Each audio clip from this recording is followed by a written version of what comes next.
Bismillahirrahmanirrahim. Assalamualaikum warahmatullahi wabarakatuh.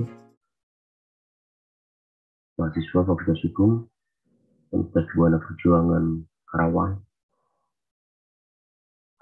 Hari ini kita memasuki sesi ketiga dari mata kuliah Etika Profesi Hukum. Yang sebelumnya kita membahas tentang definisi dan istilah etika, maka kesempatan sesi ini kita akan membahas atau berdiskusi tentang manfaat dari mempelajari etika. Apa sih manfaatnya mempelajari etika? Nah, lalu lebih jauh lagi, mungkin manfaat apa yang kita dapat dalam mempelajari etika profesi, lalu juga apa fungsinya, dan kenapa ini harus diajarkan kepada mahasiswa semester akhir, menjelang tugas akhir, atau semester 7 kali ini, bagi mahasiswa S1 program studi ilmu hukum. Mahasiswa Fakultas Hukum yang saya banggakan, kata tidak etis dipengerti sebagai suatu sikap laku atau sikap perilaku atau perbuatan yang tidak sesuai dengan tanggung jawab moral. Namun etika tidak langsung juga membuat kita menjadi manusia yang lebih baik. Nah, karena berkaitan dengan itu adalah merupakan tugas dari ajaran moral. Sementara etika adalah pemikiran sistematis tentang moralitas, suatu pengertian yang lebih mendasar dan kritis rasional tentang moral. Setidaknya itu yang disampaikan oleh Kanter di dalam bukunya Etika Profesi Hukum, sebuah pendekatan sosio-religius. Mahasiswa Fakultas Hukum Universitas Buana Perjuangan Karawang, etika merupakan sarana memperoleh orientasi kritis manakala berhadapan dengan berbagai moralitas yang membingungkan. Manusia memerlukan orientasi kritis untuk mengambil sikap yang wajar dan bertanggung jawab dalam suasana pluralitas moral yang merupakan ciri khas zaman ini, agar tidak bingung atau hanya sekedar ikut-ikutan. Namun ada beberapa faktor yang paling mempengaruhi terhadap etika. Yang pertama adalah pluralisme moral, atau adanya pandangan yang berbeda-beda tentang nilai dan norma moral di dalam masyarakat. Atau dengan kalimat sederhana, bahwa standar moralitas di suatu komunitas tertentu itu berbeda dengan komunitas yang lain. Nah, itu dikatakan kenapa terjadi pluralisme moral. Yang kedua, muncul masalah etis yang baru.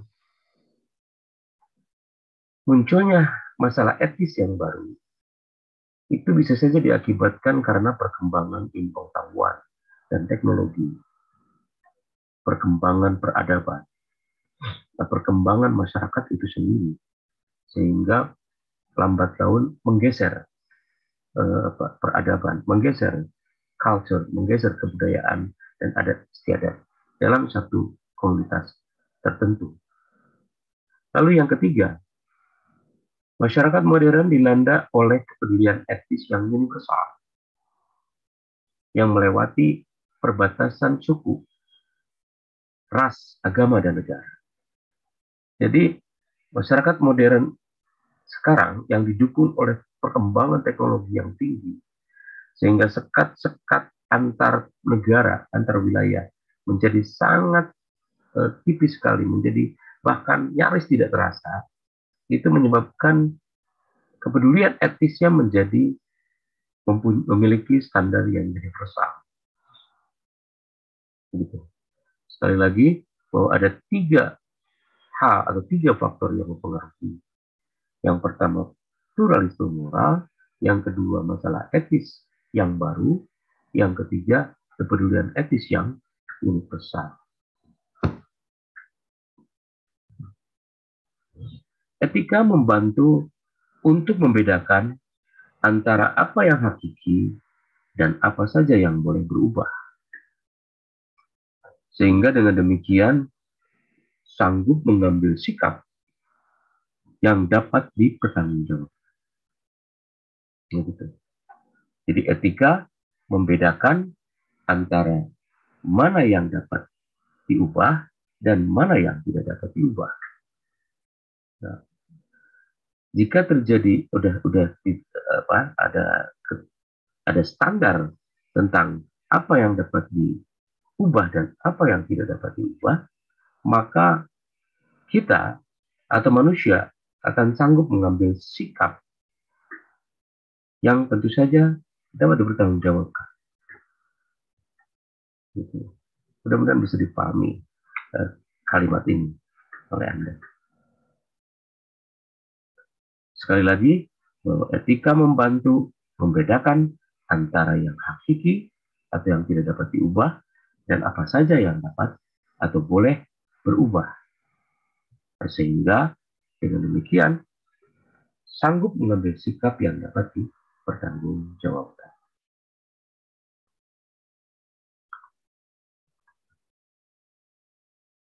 Etika juga membantu menghadapi problem-problem moral dengan sikap kritis dan objektif, sehingga mempunyai penilaian sendiri yang lebih rasional, agar tidak terjerumus di dalam sikap yang naif atau ekstrim, seperti tergesa-gesa menerima nilai baru dan menolak nilai lama.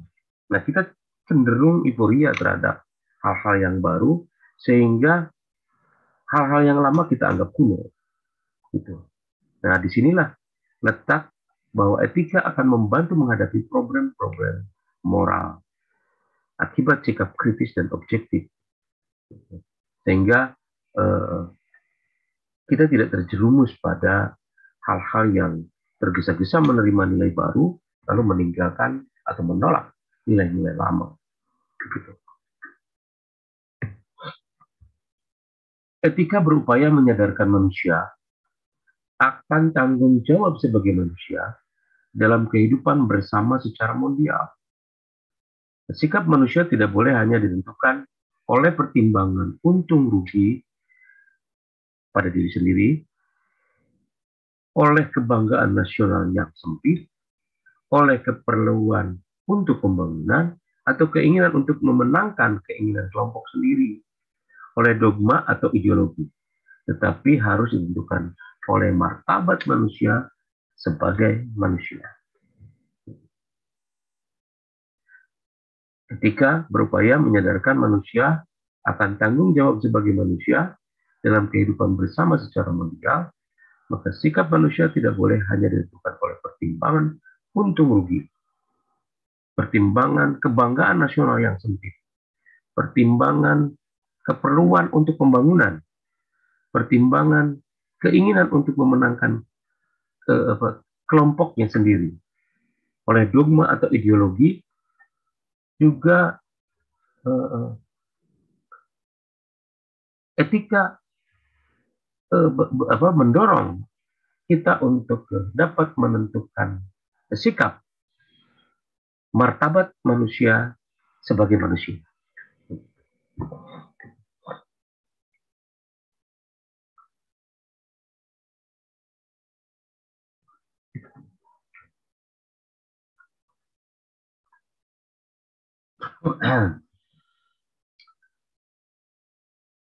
Lalu jika kita bicara tentang tujuan selain manfaat tentu saja, bahwa tujuan dan menerapkan atau mempelajari etika di masyarakat, yaitu untuk mendapatkan konsep yang sama mengenai penilaian baik dan buruk, perilaku atau tindakan manusia dalam ruang dan waktu tertentu. Lalu yang kedua, mengarahkan perkembangan masyarakat menuju suasana yang harmonis, tertib, teratur, damai, dan sejahtera. Yang ketiga, mengajak orang bersikap kritis dan rasional dalam mengambil keputusan secara otonom. Yang keempat, etika merupakan sarana memberi orientasi pada hidup manusia. Yang kelima, untuk memiliki kedalaman sikap, memiliki kemandirian dan tanggung jawab terhadap hidupnya. Yang keenam, mengantar manusia pada bagaimana menjadi lebih baik. Yang ketujuh, etika sebagai norma yang dianggap berlaku, diselidikinya apakah dasar suatu norma itu dan apakah dasar itu membenarkan ketaatan yang dituntut oleh norma itu terhadap norma yang berlaku. Yang kedelapan, etika mengajukan pertanyaan tentang legitimasinya. Artinya norma yang tidak dapat mempertahankan diri dari pertanyaan kritis tentang sendirinya, dan dengan sendirinya akan kehilangan haknya. Etika mempersoalkan pula hak setiap lembaga seperti orang tua, sekolah, negara, agama untuk memberikan perintah atau larangan yang harus ditaati. Dan 9, etika memberikan bekal kepada manusia untuk mengambil sikap yang rasional terhadap semua norma. 10, etika menjadi alat pemikiran yang rasional dan bertanggung jawab bagi seseorang ahli dan bagi siapa saja yang tidak mau diombang-ambingkan oleh norma-norma yang ada. Kesimpulannya, bahwa tujuan mempelajari etika ini adalah untuk menciptakan nilai moral yang baik. Etika harus benar-benar dimiliki dan diterapkan oleh setiap manusia. Sebagai modal utama, moralitas pada kehidupan di masyarakat. Etika yang baik mencerminkan perilaku yang baik, sedangkan etika yang buruk mencerminkan perilaku kita yang buruk dan akan menciptakan suatu keluaran, yaitu berupa penilaian dari masyarakat. Sedangkan berkaitan dengan manfaat, jika kita mengutip pendapat Ketut Rinjin, bahwa manfaat etika yang pertama adalah manusia hidup dalam jajaran norma moral, religius, hukum, kesopanan, adat istiadat, dan permainan. Oleh karena itu, manusia harus siap mengorbankan sedikit kebebasannya. Yang kedua, norma moral memberikan kebebasan bagi manusia untuk bertindak sesuai dengan kesadaran akan tanggung jawabnya, atau human act, bukan an act of man. Jadi human act bukan an act of man. Nah, mentaati norma moral berarti mentaati diri sendiri, sehingga manusia menjadi otonom dan bukan heteronom. Yang ketiga, sekalipun sudah ada norma hukum, etika tetap diperlukan karena norma hukum tidak menjangkau wilayah abu-abu. Norma hukum cepat ketinggalan zaman, sehingga sering terdapat celah-celah hukum. Norma hukum sering tidak mampu mendeteksi dampak secara etis di kemudian hari, sehingga etika mempersyaratkan pemahaman dan kepedulian tentang kejujuran, keadilan, dan prosedur yang wajar terhadap manusia dan masyarakat. Azas legalitas harus tunduk pada azas moralitas. Yang keempat, manfaat etika adalah mengajak orang bersikap kritis dan rasional dalam mengambil keputusan secara otonom, mengarahkan perkembangan masyarakat menuju suasana yang tertib, teratur, damai, dan sejahtera. Yang kelima, Yang perlu diwaspadai bahwa power tend to corrupt. The injustice justice the means, serta pimpinan alamat Machiavellian yang galak seperti singa dan licin seperti belut.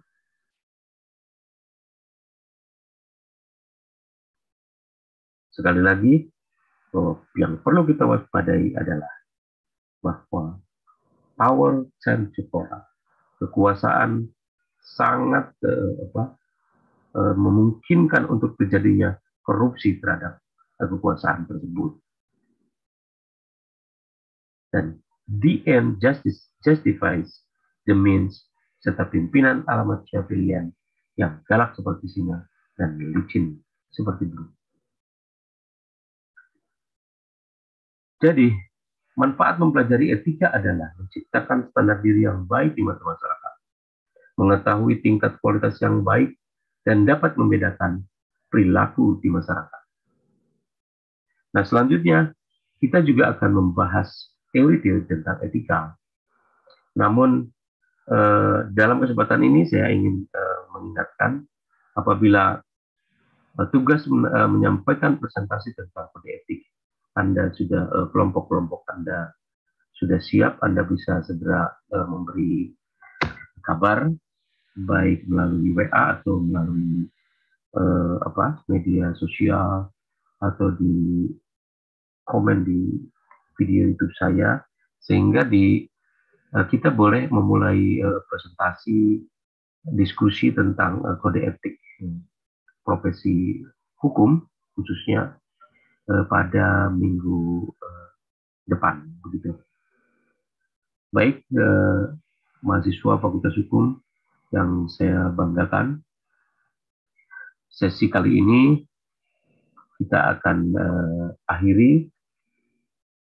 Sekali lagi, ingatkan jika kelompok Anda sudah siap menyampaikan presentasi tentang kode etik profesi hukum yang akan kita diskusikan secara Zoom atau Google Meet mungkin secara live, dan kita akan berdiskusi, bukan berdebat ya, akan berdiskusi sehingga kita bisa menarik kesimpulan dari hasil diskusi yang kita selenggarakan nanti. Terima kasih atas perhatian Anda. Tetap jaga kesehatan walaupun berangsur-angsur kondisi pandemi ini kian levelnya kian menurun, sekarang menjadi level 2 kalau tidak salah, dan ada beberapa kegiatan pembelajaran yang sudah boleh dilakukan secara tatap muka. Namun kali ini kita baru bisa membuka peluang itu hanya untuk mata kuliah praktek atau untuk praktikum, dan untuk penyampaian mata kuliah yang bersifat teori ini masih dilakukan secara online. Terima kasih sekali lagi. Billahi taufiq wal hidayah. Wassalamualaikum warahmatullahi wabarakatuh.